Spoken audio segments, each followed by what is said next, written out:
గురుభ్యో నమః. అందరికీ నమస్కారం. మనం అష్టదిక్పాలకులకు సంబంధించి అష్టదిక్కులకు సంబంధించి ఎత్తు పల్లాల గురించి తెలుసుకుంటున్నాం. ఏ దిక్కులో ఎత్తుండాలి, ఏ దిక్కులో పల్లం ఉండాలి అనేటువంటి దాని గురించి ముందు వీడియోలు కూడా తెలుసుకునే ప్రయత్నం చేసాం. వాటికి సంబంధించి మీరు చూడకపోతే ఆ వీడియోలకు సంబంధించినటువంటి లింక్ ఏదైతే ఉందో ఈ వీడియోలో ఇవ్వటం జరిగింది. కాబట్టి ఆ లింక్ ఓపెన్ చేసి మీరు ఆ వీడియోలు కూడా చూడండి. ఈరోజు వీడియోకి వస్తే పడమర ఎత్తు ప్రభావాన్ని పైకెత్తు. పడమర ఎత్తు ప్రభావాన్ని పైకెత్తు. ఎప్పుడు తూర్పు కన్నా ఉత్తరం కన్నా కూడా పడమర భాగం దక్షిణ భాగం ఎత్తు ఉండాలి. ఎంతైనా సరే అంగుళం కానీ 2 అంగుళాలు కానీ అడుగైనా సరే 2 అడుగులైనా సరే తూర్పు కన్నా ఉత్తరం కన్నా పడమర దక్షిణం మెరకగా ఉండాలి, ఎత్తుగా ఉండాలి. ఎత్తుగా ఉన్నప్పుడు పడమర ఎత్తు ప్రభావాన్ని పైకెత్తు.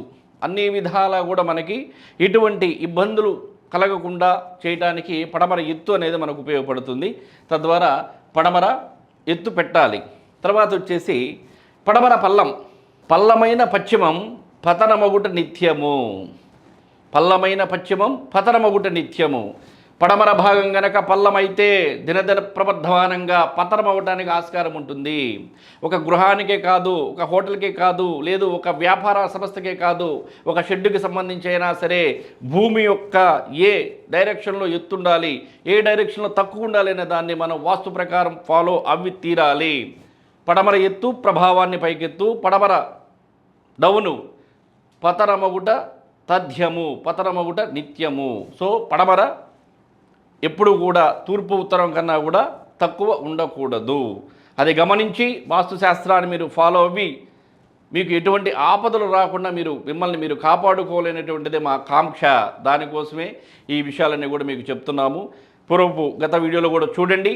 ఏ సమాచారానికి సంబంధించి అయినా సరే, వాస్తుకు సంబంధించినటువంటి ఏ సమాచారం అయినా సరే మీకు అందించడానికి మేము సిద్ధంగా ఉన్నాము. మీకు సందేహాలు సమాధానాలు కావాలంటే మా యొక్క ఛానల్ని వీక్షించండి. నమస్కారం.